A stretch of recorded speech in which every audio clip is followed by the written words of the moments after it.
Olá, boa tarde a você que está conosco pelo Notícias Agrícolas. Estamos começando o nosso boletim de acompanhamento do mercado lá em Chicago. Um dia negativo para as commodities, é verdade. Os principais grãos negociados por lá, tanto soja quanto milho e trigo, tiveram dias de quedas. A soja, por exemplo, recuou aí em torno de 7, 8 pontos nos principais vencimentos, mas ainda assim continua em patamares bastante interessantes. É o que a gente conversa agora com o Enio Fernandes, lá da Terra Agronegócios. Vamos trazer aí as informações desse mercado. Seja bem-vindo, viu, Enio?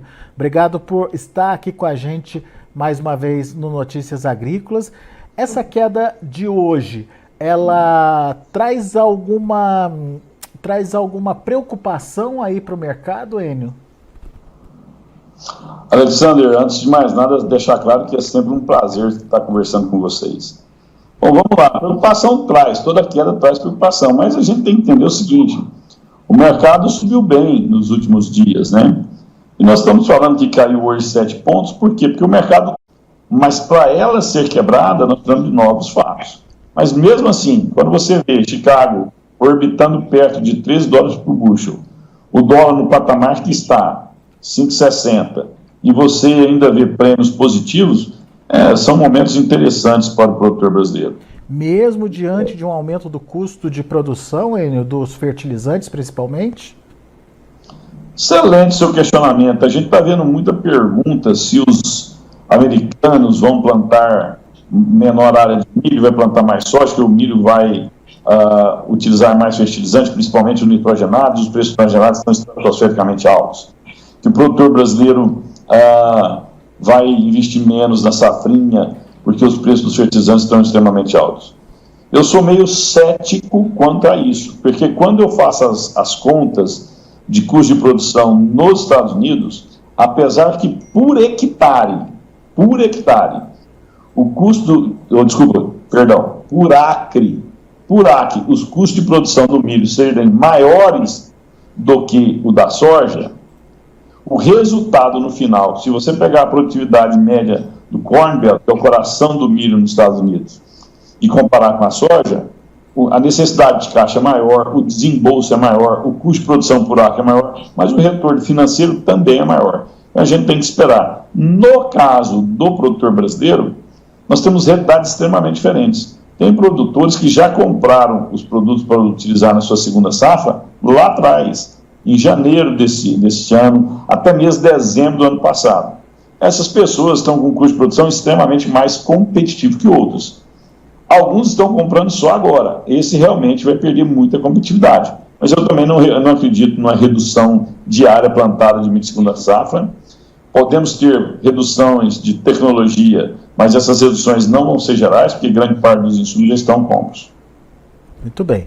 Bom, duas análises para o Brasil e para os Estados Unidos, focando basicamente o milho. Mas que implicação isso pode ter aí para a soja, Enio?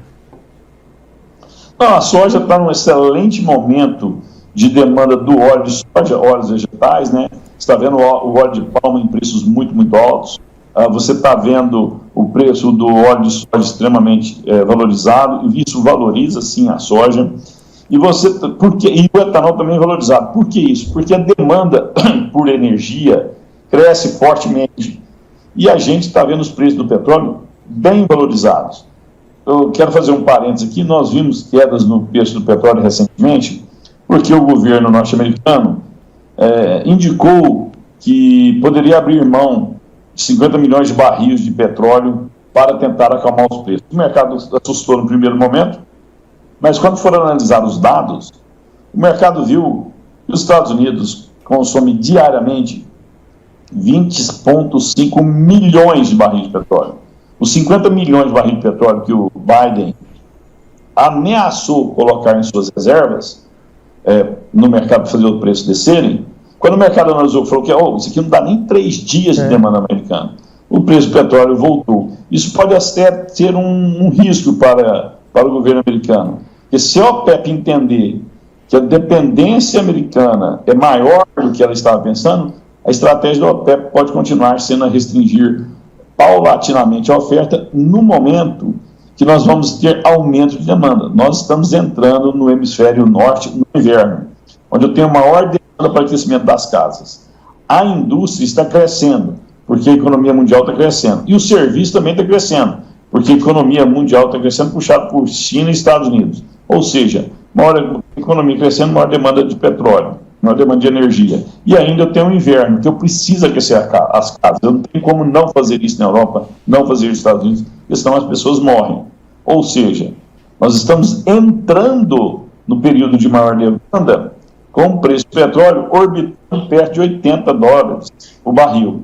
Isso ajuda em muito os preços do etanol de milho e do óleo de soja, tanto nos Estados Unidos como no Brasil. O Brasil, você está vendo os preços dos combustíveis. A gente tem que lembrar que a cada litro de gasolina no Brasil, você tem 27% de etanol. A cada litro de diesel no Brasil, depende do momento que você fizer essa análise, você tem de 10% a 13% de biodiesel, sendo que 70% desse biodiesel vem da soja.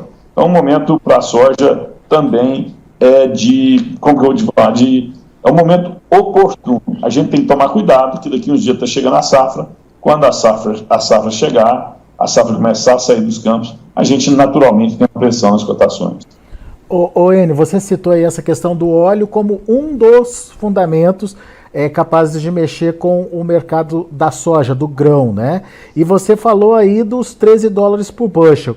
Para alcançar esse patamar dos $13 por bushel, até romper talvez essa resistência aí, que cenário a gente precisa ter, Enio? Além, obviamente, dessa questão do óleo puxando aí a soja, o grão. Bom, um sinal, uma visão que eu teria com muita atenção é dos comportamentos do preço do petróleo. O petróleo pode sim ser negociado, o Brent, a mais de $90 o barril, $95 o barril. Nós não chegamos no auge da demanda, que vai ser de dezembro para janeiro. Então, isso pode acontecer. Eu não vou falar que vai acontecer ou não, porque eu não sou especialista em petróleo. O outro ponto é a produção na América do Sul. Os Estados Unidos acabaram de colher sua safra, estão nos últimos 3% colhido para colher. Agora, nós estamos em pleno momento de plantio. O Brasil já plantou 80%, 85% da sua safra. A Argentina está plantando agora 70%.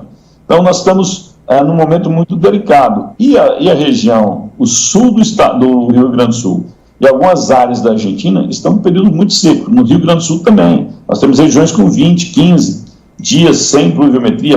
Tem regiões com mais dias sem pluviometria. Estão marcando chuva para amanhã, até terça-feira está marcando chuva nessa região. Se essas chuvas vierem, você vai dar uma acalmada no mercado, nós podemos ver soja realizar mais um pouco dos lucros que ela está acumulando. Agora, o inverso também é verdadeiro. Se não chover de hoje até terça-feira no Rio Grande do Sul e na Argentina, e eu quero abrir um parênteses, que estão programadas pluviometrias, mas caso não chova, o mercado na madrugada de terça-feira vai ficar muito tenso, porque aí sinaliza a possível quebra de safra no momento que o Brasil não está preparado para isso, o mundo não está preparado para isso. Muito bem. E você estava me contando também que tem um outro fator que precisa ser levado em conta, que é a postura do produtor americano na ponta vendedora, né?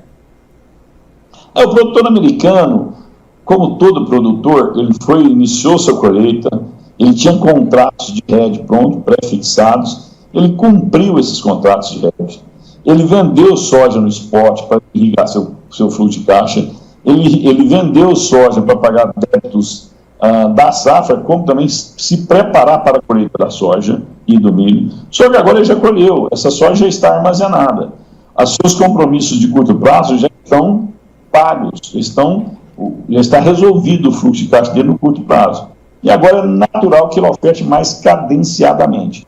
Ele vai ofertar mais rapidamente ou cadenciadamente conforme for a safra aqui na América do Sul. Problemas na América do Sul, naturalmente os produtores norte-americanos recuam da venda, tentando capturar os melhores preços possíveis para o seu produto. Com a safra sul-americana, principalmente brasileira, muito positiva, a Argentina sem problemas, você vê uma certa aceleração dessas vendas para ele garantir os preços que estão agora, que dão margem para ele. E tudo isso a gente também não pode esquecer, Alexandre, que a área plantada da Argentina esse ano tem um grande questionamento. O USDA afirma, no seu último relatório de supply and demand, ele afirma que a Argentina vai tirar 49 milhões de toneladas de soja dos seus campos. A Bolsa de Buenos Aires fala em 46. Mas você tem casas especulando que pode ser só 42, 43 milhões de toneladas. O gap de 42 para 49 milhões de toneladas é muito grande. Isso pode também refletir nos preços. Agora, se o clima for muito bom, as projeções de mercados convergirem para um número de produção próximo de 48, 49 milhões de toneladas, e a safra brasileira for boa, é natural que os preços cedam. Muito bem, então, pelo menos 3 fatores a gente colocou aí como possíveis fatores que podem ajudar o mercado a buscar esses 13 dólares por bushel e até superar esse patamar, esse teto aí. Essa questão do óleo vegetal, puxado principalmente pelo petróleo, a questão da produção, da oferta na América do Sul, que depende aí do clima, um clima ruim pode resultar em uma menor oferta, e a questão do americano, já vendido o suficiente, se colocar retraído aí nas suas vendas, a sua participação, diminuindo ainda mais a oferta no mercado. 3 fatores que de alguma forma, obviamente vai depender do lado que eles estiverem, né? Pode ajudar aí a incrementar os preços da soja, mas como você bem colocou, o contrário também é verdadeiro, e se vier uma boa oferta na América do Sul, se tiverem condições favoráveis aí, daí a gente tem uma situação diferente, mas são 3 fatores que podem aí dar mais fôlego para o mercado e, portanto, merecem a nossa atenção, certo, Enio? Perfeitas as análises, e no grau de prioridade, eu elegeria primeiro olhar muita atenção à safra do Rio Grande do Sul e na Argentina. Legal. Segundo, o preço do petróleo. E terceiro, que vai ser um pouco do resultado desses dois, é a área plantada nos Estados Unidos e a oferta de soja ou não dos Estados Unidos, se os produtores americanos vão ser mais ativos nas vendas ou não. Muito bem. Com relação à área plantada lá nos Estados Unidos e essa disputa por área por lá nos Estados Unidos, você já deu um spoiler aí do que você pensa, mas eu queria que você trouxesse para a gente quais são as suas reais expectativas aí. E o mercado já começou a discutir isso, né, Enio? De forma antecipada, mas já começou a se preocupar com isso, né? Você está completamente certo. E vamos lá, a gente tem uma coisa que o produtor, o industrial, todo mundo que mexe, que opera com soja e milho, quem precisa do grão ou quem entende grão, tem que entender o seguinte: o mercado ele é extremista por natureza. Quando o cenário é positivo, eles acreditam que o céu é o limite, que nunca vai parar de subir. Quando o mercado é negativo, você vê projeções extremamente baixas de qualquer produto, tanto soja, milho, petróleo. Por que eu estou falando isso?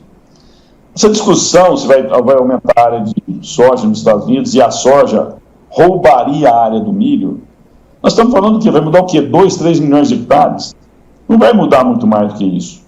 A cultura do produtor norte-americana, ele é um produtor de milho. E a gente tem que entender o seguinte: o produtor do corn, o cinturão do milho, Iowa, Illinois, Indiana, Ohio, ali a nata da produção americana, ele é apaixonado por milho. E não é apaixonado porque só tem paixão, não. O milho dá mais resultado por hectare para ele. Apesar do custo ser maior, quando ele faz as contas, o resultado por acre dele, falei hectare, desculpa, que a gente fala dos Estados Unidos e Brasil, às vezes você confunde. Mas vamos lá. O resultado por acre dele é maior. Ele precisa de mais dinheiro? Sim. Ele precisa de maior fluxo de caixa? Sim. O risco dele é maior? Investindo mais dólares por acres. Mas no final do dia, a rentabilidade dele, devido à produtividade e devido aos atuais preços que estão com o milho, dão mais lucratividade para ele. Por isso eu acredito que no final do dia, mesmo com esses custos mais altos, o produtor norte-americano vai plantar uma área muito importante de milho, ela vai ser maior do que a da soja. A soja pode roubar área? Pode. 2, 3 milhões de hectares, 3 milhões de acres, 2, 3 milhões de acres, 4 milhões de acres. Se ela começar a roubar mais que 4 milhões de acres dos produtores norte-americanos de milho, você vai ver o preço do milho reagindo para tentar manter a sua área. E aí você também vê os preços da soja reagindo para tentar comprar essa área. Isso tudo em conta, a gente só tem que voltar no ponto inicial da nossa conversa. Se a safra da América do Sul for muito favorável, com a safra boa, essa soja não tem como ela ficar ganhando espaço, porque eu tenho a oferta do Brasil, preços altos do Brasil, porém o Brasil vai entrar vendendo. Os preços dão uma acomodada. Isso é menor pressão também nos preços do milho. Então, de hoje, agora, nos próximos 10 dias, até o final de janeiro, 15 de fevereiro, você vai ver muita discussão, muitos analistas aqui dentro e lá fora, discutindo qual vai ser a área de soja e milho nos Estados Unidos, que isso vai refletir nos preços do Brasil, mas na nossa opinião, na opinião da Terra Agronegócio, essa discussão é sobre 3, 4 milhões de acres. Muito bom. Ô Enio, só para a gente arredondar aqui, no Brasil, o que você está vendo em termos de comercialização, em termos de momento para se negociar e principalmente expectativas para os preços aqui no Brasil? Os preços estão em patamares bons. Na verdade, quando eu falo da safra 2022, que é 2021 já venderam quase tudo, né? Mas quando eu falo da safra 2022, Alexandre, se você pegar os preços em reais, hoje estamos entre os preços de maiores do ano que eu pude fazer hedge. Aconteceu esses preços anteriormente, depois ele caiu, agora ele voltou. Nós estamos falando em preço nos portos acima de R$160. No caso do Rio Grande do Sul, quase beirando 170 para 2022. Mas, na maioria dos portos, preços acima de R$160 por saca. Que dão boas margens em algumas regiões do Brasil. Toda vez que o mercado chegou perto desses $13 bucho, ele não conseguiu romper.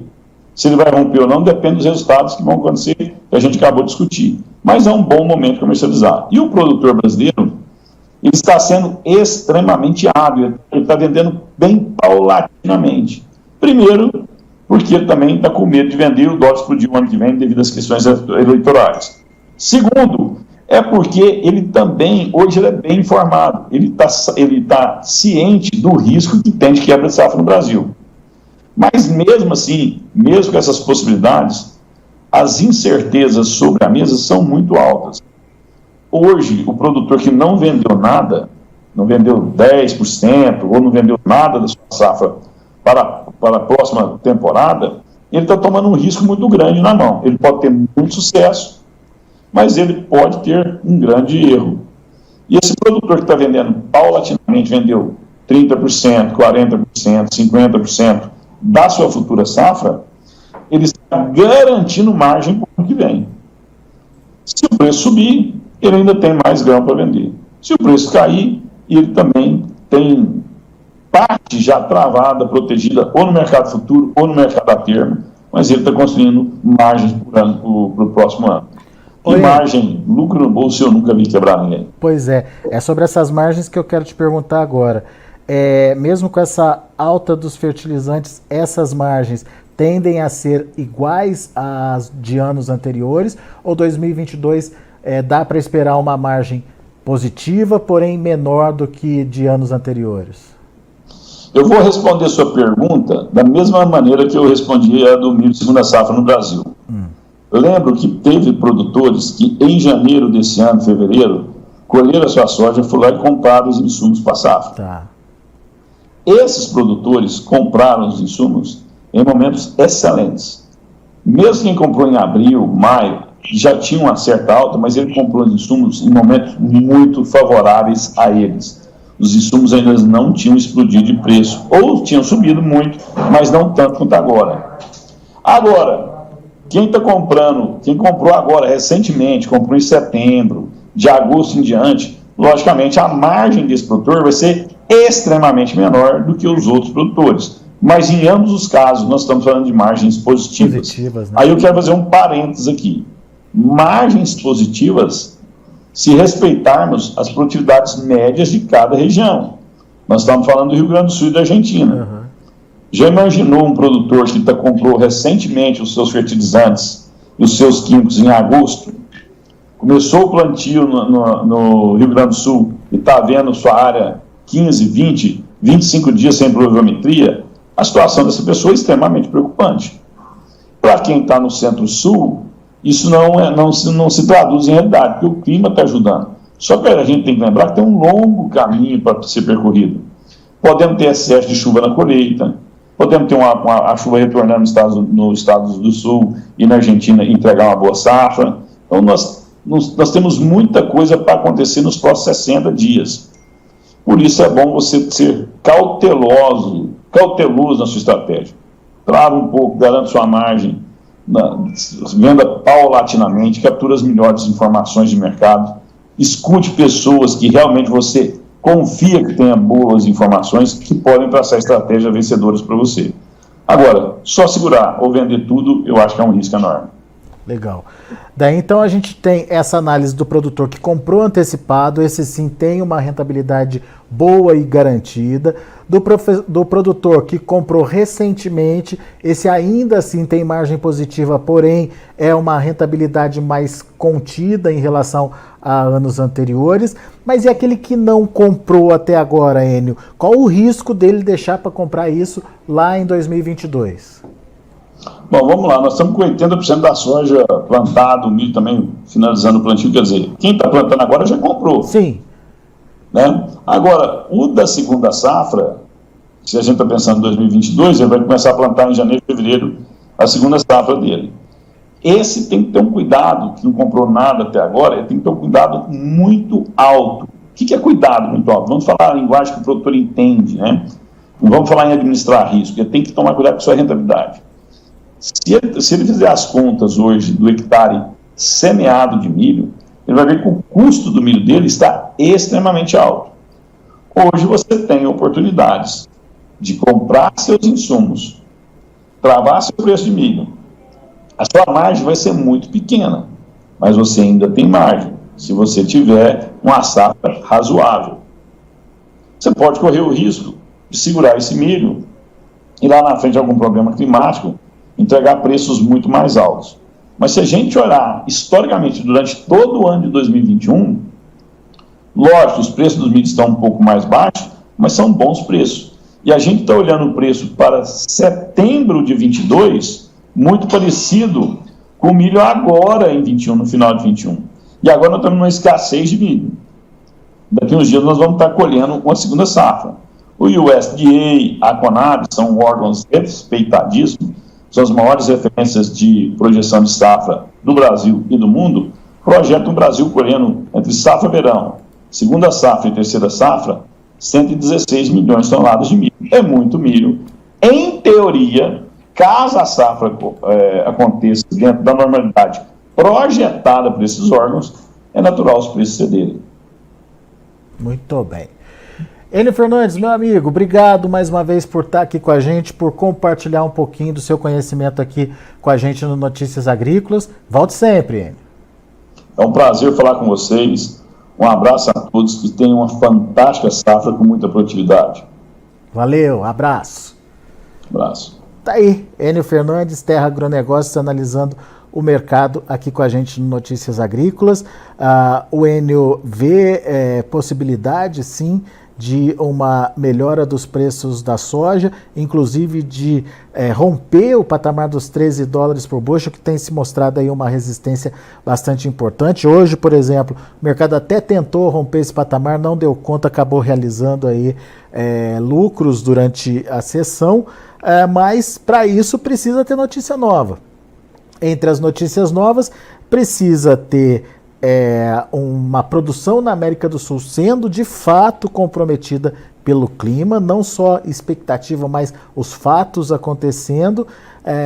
Temos também que ver uma continuidade dessa demanda por energia, e considerando o petróleo como o principal item desse mercado de energia, puxando, por exemplo, os óleos, e em destaque aí o óleo de soja, o óleo vegetal, o óleo de soja aí, também, e essa questão, obviamente, do posicionamento do produtor americano em relação a vendas, né? Se ele se movimenta ou não para continuar vendendo e participando do mercado, e como ele vai se posicionar em relação ao plantio, à oferta da próxima safra. Então, são fatores ainda que podem dar uma sustentação para um movimento de alta um pouco mais suportado, principalmente visando romper aí os $13 por bushel. São as explicações do Enio Fernandes, e o contrário é verdadeiro também. Se tudo acontecer, se a safra brasileira for bem, se o produtor americano não fizer essa troca de soja por milho que está sendo prevista, enfim, se o mercado de petróleo ceder, tudo isso daí inverte tudo, tira toda essa possibilidade que a gente colocou aqui para vocês. Portanto, esses temas precisam ser monitorados de perto, até para você poder entender para onde que esse mercado vai ser levado. Muito bem, vamos ver os números de hoje lá na Bolsa de Chicago, lembrando que amanhã é feriado nos Estados Unidos e não teremos negociação. Vamos aos números. Para janeiro, $12,66 por bushel, queda de 6,5 pontos. Para março, 12,77, perdendo aí 7 pontos mais 25. A mesma queda para maio, $12,86 por bushel.